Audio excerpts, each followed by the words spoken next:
नमस्कार मित्रांनो, क्राईम मराठी या यूट्यूब चॅनलमध्ये आपलं सर्वांचं स्वागत आहे। आज आपण बघणार आहोत समलिंगी संबंधाची लागली चटक अडथळ्याने झाली बेभान म्हणून पोटच्या मुलावर वार करून केले त्याला ठार।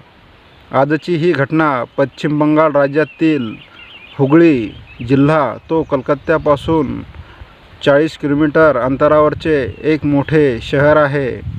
या जिल्ह्याचा एक भाग असणाऱ्या कवनानगर परिसरात शर्मा हे दाम्पत्य राहते। पंकज शर्मा हे कोलकात्यात एका खाजगी कंपनीत काम करतात, तर त्यांची पत्नी शांता शर्मा ही गुड्डी कॉस्मेटिकच्या दुकानात काम करते। या जोडप्याला श्रेयस नावाचा एक मुलगा असून तो आता 10 वर्षाचा आहे। तो हुगळी येथील एका शाळेमध्ये 4थीच्या वर्गात शिकत होता। शांता आणि श्रेयांश या दोघा मायलेकांना ते हुगळीत ठेवून पंकज शर्मा हे बऱ्याचदा कोलकाता येथेच राहत असत। लोकांना सांगण्याचे कारण म्हणजे काम तिकडे आहे हे होते, पण प्रत्यक्षात कारण मात्र वेगळेच होते। त्यांनी आपल्या बायकोचे जे चाळे बघितले ते 4 चौघात सांगण्यासारखे नव्हते। त्यानेही ते पाहिले तेव्हा त्याला धक्काच बसला। वास्तविक पाहता त्याची बायको 4 चौघीत उठून दिसणारी होती। गोरीपान गुबगुबीत देहाची आणि लाडीक चाळे करणारी बायको त्याला मिळाल्याने तो खुशीत होता। नवरा बायकोच्या एकांतातील क्षणीही ती त्याला भरभरून सुख देत होती। रात्री रंगत होत्या, दिवसाही संधी मिळेल तेव्हा ते एकमेकाला मिठीत घेत होते। सारी काही मजेत सुरू होते, पण तो तिच्यावर खूप प्रेम करत होता। त्या बायकोचे खरे रूप त्याला लवकरच दिसणार होते। तिचे प्रेम दुसऱ्याच कोणावर तरी आहे हे त्याच्या कधी लक्षातच आले नाही, कारण ती कोणत्याही पुरुषाच्या संपर्कात असल्याचे त्याने ऐकले व पाहिले नव्हते। ती तशी पुरुषापासून थोडी फटकूनच वागत होती। तो दिवस तिचे रूप उघडण्यासाठी जणू उगवला होता। तो सगळी आवराआवर करून कामासाठी बाहेर पडण्याची तयारी करीत होता। त्याच दरम्यान शांताची मैत्रीण इशरत परवीन ही घरी आली। तिला पाहताच त्याची पत्नी शांता ही खूप आनंदून गेली। तिने धावतच येऊन इशरतला मिठी मारली। दोघी मैत्रिणींनी एकमेकीला मिठीत घेतले। दोघींची लहानपणापासूनच मैत्री आहे हे त्याला माहीत असल्याने त्याला काही वाटले नाही। मुळातच त्या 2 मैत्रिणी एकमेकीच्या मिठीत शिरताच यात काही वावगे वाटण्यासारखे नाही। त्याने तिची हसत विचारपूस केली आणि कामासाठी घराबाहेर पडला। दुपारच्या दरम्यान त्याचे काम लवकरच संपल्याने तो घरी आला तर दरवाजा बंद दिसला। त्याने बायकोला हाक मारली, पण दरवाजा उघडण्यास वेळ लागला। त्याला काहीच कळेना। तिने दरवाजा उघडला तेव्हा ती घामाने डबडबलेली होती। तिच्या चेहऱ्यावर भीती दिसत होती। त्याने आत जाऊन पाहिले तर बेडरूममध्ये तिची मैत्रीण इशरत ही नग्न अवस्थेत झोपलेली होती। हे पाहून त्याला काही समजेना। तो रागाने बायकोकडे पाहू लागला तेव्हा तिने खाली मान घालून सगळी कथा त्याला सांगितली। शांता आणि इशरत या दोघी वयात आल्या तेव्हापासूनच त्या दोघीत समलिंगी संबंध निर्माण झाले। पुरुषाबरोबर शरीर सुख घेणे इतकेच त्या दोघींना समलिंगी संबंधातून सुख मिळत होते। त्या दोघी जिवलग मैत्रिणी आहेत हे सगळ्यांनाच माहीत होते। दोन्ही मुली एकत्र असतात, एकत्र फिरतात, कधी कधी त्या एकमेकीच्या घरी झोपायला जातात। यात कोणाला काही गैर वाटत नाही, पण एकांतात त्या दोघी शरीर संबंध करत होत्या। आता शांताचे लग्न झाले तरी तिचा आणि इशरतचा नाद सुटला नव्हता। पती कामावर गेल्यावर शांता ही इशरतबरोबर समलिंगी संबंध ठेवत होती हे ऐकून त्याला काहीच सुचेना। आता ही गोष्ट बाहेर कोणाला सांगायची तरी कशी? लोक लाजेस्तव त्याने गप्पच राहणे पसंत केले, पण समलिंगी संबंध ठेवणाऱ्या बायकोबद्दल त्याचे प्रेम कमी झाले। आता नवरा बायको दोघेही एकमेकाला टाळत होते। तिचे वागणे त्याला पटत नव्हते, तरीही संसार आणि लहान मुलाचा विचार करून तो गप्प बसला. त्याने कामाच्या निमित्ताने घरापासून दूर राहणे पसंत केले. पतीचे घरापासून दूर राहणे शांताच्या पथ्यावरच पडले, कारण आता तिला अडवणारे कोणीच नव्हते. आता ती कधीही इशरतला घरी बोलवून शरीर सुख घेऊ शकत होती. श्रेयांचा हा 10 वर्षाचा झाला होता. तो इशरतला मावशी म्हणत असे. तो शाळेत गेल्यावर शांता आणि इशरत यांच्यात शारीरिक संबंध होत होते. कधी कधी इशरत तिच्याकडे राहण्यास येत असे. त्या रात्री त्या दोघी नवरा बायकोसारखे शरीर संबंध ठेवत असत. कशाचीही भीती नसल्याने त्या मोकळेपणाने वावरत होत्या. श्रेयांश अजून लहान आहे, त्याला काही कळत नाही असे त्या दोघींना वाटत होते. पण लहान असला तरी जे गैर आहे ते कळतेच की. एक दिवस इशरत राहण्यासाठी शांताकडे आली. नेहमीप्रमाणे दोघी प्रेमाने एकमेकाला मिठ्या मारत होत्या, चुंबने घेत होत्या. रात्र झाली. जेवण खाऊन आटोपलं. सगळे झोपले. काही वेळातच श्रेयसला झोप लागली.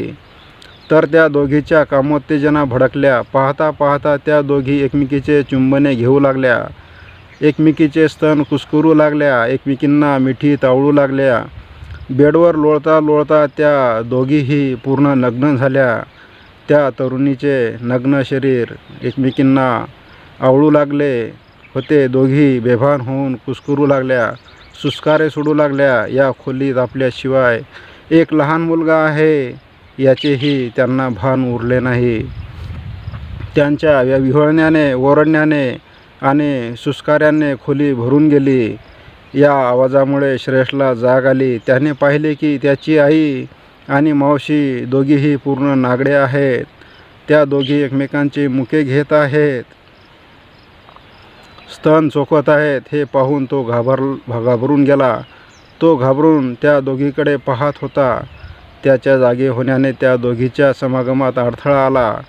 वासना शांत न झाल्याने त्या दोघींना त्याचा राग आला. त्या दोघींना त्याचा राग अनावर झाला. शांताने रागाने त्याला दरडवले आणि गुपचूप हॉलमध्ये झोपण्यास सांगितले. त्याला हॉलमध्ये झोपून पुन्हा त्या दोघी वासना शांत करण्यात रमून गेल्या. श्रेयांश हा भीतीच्या छायेत वावरू लागला. त्यामुळे तो त्या दोघीपासून दूर राहू लागला. तसेच त्याने आपल्या आईला सांगितले की इशरतला घरी येऊ देऊ नकोस. पण शांताला तर केवळ इशरतचे शरीरच हवे होते. तिच्याशिवाय ती राहूच शकत नव्हती. त्यामुळे ती मुलाला धाक दाखवून गप्प राहण्यास सांगत होती. इशरत येत होती आणि शांताबरोबर समलिंगी खेळ खेळत होती. तेव्हा श्रेयांश हा आईसोबत भांडण करीत होता. तो कधीतरी आपल्या संबंधाची वाच्यता करेल अशी भीती शांता आणि इशरत यांच्या मनात निर्माण झाली होती. आपले गुपित उघड झाले तर समाजात आपली बदनामी होईल असे त्या दोघींना वाटत होते. एकतर दोघींनी एकमेकीपासून वेगळे होणे किंवा श्रेयांचा आवाज कायमचा बंद करणे असे दोनच पर्याय आता त्या दोघींसमोर होते. वासनेचा विखार मनात धिंगाणा घालणाऱ्या या महिलांच्या मनातील आईची भावना संपलीच होती. केवळ वासनांद बाईच शिल्लक राहिली होती. वासना शांत करण्यासाठी त्या दोघी काहीही करण्यास तयार झाल्या. अगदी जन्म दिलेल्या मुलाचा जीव घेण्यासही शांता तयार झाली होती. आपले संसार वाचावा, समाजात बदनामी होऊ नये आणि समलिंगी संबंधही सुरू राहावे यासाठी श्रेयांचा आवाज कायमचा बंद करण्याचा प्लॅन त्या दोघींनी रचला. त्या दोघींनी अत्यंत सुनियोजित कट रचला होता. तो दिवस श्रेयांच्या आयुष्यातील शेवटचा दिवस ठरला. त्याची जन्मदाती माताच त्याच्यासाठी मृत्यू घेऊन आली होती. दुपारची वेळ होती. सगळीकडे शांतता पसरली होती. दुपारचे बहुतेक लोक घरातच आराम करतात. बाहेर कोणी पडत नाही याचा अंदाज शांता आणि इशरत यांना होता. श्रेयांश हा जरा गुस्सातच होता, कारण इशरत ही घरी आली होती हे त्याला आवडले नव्हते. तो तिच्याकडे रागाने बघत होता. आपल्या प्रेमिकेकडे मुलगा रागाने बघतोय याचा शांताला फार लाग आला होता. पण प्लॅन यशस्वी करण्यासाठी ती शांतपणे पावले उचलत होती. तिने आजूबाजूचा अंदाज घेतला आणि घरातील टीव्हीचा आवाज मोठा केला. ती दबक्या पावलाने बेडजवळ गेली. बाजूला टेबलावर गणपतीची मूर्ती ठेवलेली होती. तिने गणपतीची मूर्ती उचलली आणि बेडवर बसलेल्या आपल्या लहान मुलाच्या डोक्यात घातली. शरीर वासनेने पछाडलेल्या या बाईने रागाने मारलेला हा फटका त्याच्या वर्मी बसला आणि त्या चिमुकल्याचे डोके फुटले. तो बेडवर पडला, पण ती थांबली नाही. तिने एकामागून एक फटके त्याच्या डोक्यात मारण्यास सुरुवात केली आणि त्याच्या डोक्याचा चेंदामेंदा झाला तरी ती थांबली नाही. पोटच्या मुलाचा तिने जीव घेतला होता. तो गतप्राण होऊन पडला होता, पण त्या वासनांध बायकाचे मन शांत झाले नाही. तो कदाचित जगेल या विचाराने त्या नीच बायकांनी पुन्हा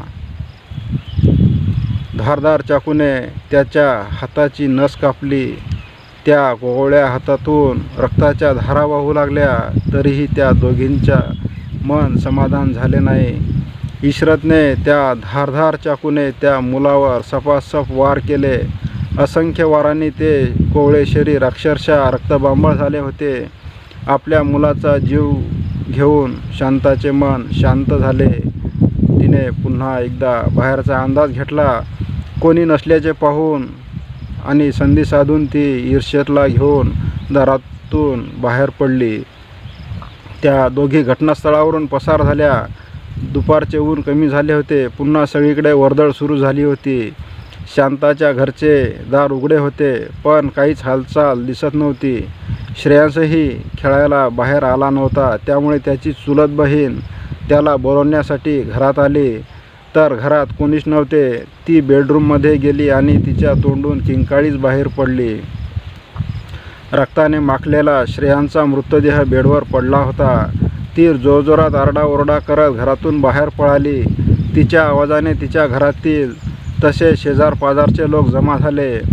भीतीने तिच्या तोंडून एकही शब्द फुटत नव्हता. लोकांनी घरात जाऊन पाहिल्यानंतर सगळ्यांना धक्काच बसला. श्रेयांचा खून झाल्याची बातमी वाऱ्यासारखी सगळीकडे पसरली. कोणीतरी या घटनेची माहिती पोलिसांना दिली. श्रेयांची आई कुठे गेली याचा शोध घेतला जाऊ लागला. त्याच्या वडिलांनाही कळविण्यात आले. काही वेळातच शांता परत आली. मुलाची अवस्था पाहून ती आक्रोश करू लागली. एकूण परिस्थिती अशी होती की तू कोठे गेली होतीस हा प्रश्न विचारण्याची कोणाचीच मानसिकता नव्हती, कारण तिच्या मुलाचाच निर्घृण खून झाला होता. खून झाल्याची माहिती मिळाल्याने पोलीस पथक घटनास्थळी दाखल झाले होते. पोलिसांनी घटनास्थळाची पाहणी केली. तसेच फॉरेन्सिक टीमलाही यावेळी पाचारण करण्यात आले. मृतदेह पाहून पोलीसही चक्रावून गेले होते. त्या मुलाच्या डोक्याचा पार चेंदामेंदा झाला होता. त्याच्या हाताची नसही कापलेली होती. तसेच शरीरावर चाकूच्या असंख्य जखमा होत्या. सारे सोपस्कार पार पाडून पोलिसांनी तो मृतदेह पोस्टमॉर्टमसाठी पाठवला. 10 वर्षाच्या निष्पाप बालकाचा खून करणारा कोण असू शकतो, असा मोठा प्रश्न पोलिसांसमोर उभा होता. ज्या पद्धतीने त्या मुलाची हत्या करण्यात आली त्यावरून हे स्पष्ट दिसत होते की ज्याने त्याला मारले त्याच्या मनात या मुलाबद्दल प्रचंड द्वेष होता. कोणत्याही परिस्थितीत मुलाचा जीव वाचणार नाही याची मारेकऱ्यांनी पूर्ण दक्षता घेतली होती. या निष्पाप मुलावर आपला राग आणि वैर कोणी काढले असेल, कशासाठी या मुलाचा इतका द्वेष कोण करत असेल, या प्रश्नाचा शोध पोलीस घेऊ लागले. परिसरात घरोघरी जाऊन मुलांची माहिती गोळा केली. तो कोठे गेला, कोणत्या मुलासोबत खेळला, मुलाची भेट कोणाशी झाली, अशा काही प्राथमिक प्रश्नांची उत्तरे मिळावेत म्हणून पोलिसांनी मुलाच्या आईकडेही चौकशी सुरू केली. कोणाशी काही वैर आहे का याचाही तपास करण्यात येत होता, पण कुठेच काही थांगपत्ता लागत नव्हता. मुलाचा इतक्या क्रूरपणे खून झाल्यानंतरही आईच्या चेहऱ्यावर वागण्यात फार काही दुःख जाणवत नव्हते. कोणावरच कोणी संशय घेत नव्हते. कोणाशीही या परिवाराचे काही वैमनस्य नव्हते. घरात घुसून दुसरा कोणी इतक्या क्रूरपणे मारण्याची शक्यता नव्हती. घरातीलच कोणीतरी हे कृत्य केले असावे या निष्कर्षापर्यंत पोलीस पोहोचले. घरात तर तो मुलगा आणि आई असे दोघेच राहत होते. घटना घडली तेव्हा त्याची आई कुठे होती हा पोलिसांचा प्रश्न या घटनेमागचे रहस्य उलगडण्यासाठी महत्त्वाचा ठरला. कारण या प्रश्नाचे उत्तर तिच्याजवळ नव्हतेच. सर्व चौकशी व तपास करूनही पोलिसांना कोणताही सुगावा न लागल्याने पोलिसाचे पथक पुन्हा घटनास्थळी पोहोचले आणि सुगावा शोधण्यास सुरुवात केली. सर्व वैज्ञानिक क्लोज, मोबाईल टॉवरवरून मिळालेले लोकेशन आणि फॉरेन्सिक तज्ज्ञामार्फत मिळालेले पुरावे तपासले जात होते. यासोबतच परिसरातील काही CCTV फुटेज हे तपासण्यात येत होते. यातील एका फुटेजमध्ये श्रेयांशच्या घरातून 2 महिला बाहेर पडत असल्याचे दिसून आले. त्यापैकी एक श्रेयांशची आई आणि दुसरी तिची मैत्रीण इशरत परवीन. घटनेच्या दिवशी इशरत परवीनच्या मोबाईलचे लोकेशन कोलकाता येथील वाटगंज येथे दुपारी 2 वाजता दिसले. त्यानंतर तिने मोबाईल बंद केला. पुन्हा संध्याकाळी 8 वाजता सुमारे 5 ते 6 तासानंतर तिचे mobile tower location Watgunge Kolkata असे दाखवले गेले. वास्तविक तिने काही मिनिटांसाठीच तिचा मोबाईल फोन ऑन केला आणि शांताशी बोलून तिने पुन्हा बंद केला होता. हे सगळे पुरावे शांता आणि इशरत यांच्या विरोधात जात होते. पोलिसांनी दोघींनाही ताब्यात घेऊन कसून चौकशी केली असता त्यांनी गुन्हा कबूल केला. हे प्रकरण अचंबित करणारे होते. एक बाई दुसऱ्या बाईबरोबर शरीर सुख घेण्यासाठी संसाराची वाताहत करून घेते. आपल्या पतीला आपल्यापासून बाजूला ठेवते. तिचा पती ही पत्नीचे हे विकृत चाळे गुपचूप सहन करतो, कारण त्याला आपल्या अब्रूची भीती असते, मुलाबाळाची, संसाराची काळजी असते. त्याचे गप्प राहणे तिला प्रोत्साहन देण्यासारखेच ठरले. ही गैरबाब त्याच वेळी त्याने रोखली असती तर पुढचा अनर्थ टळला असता.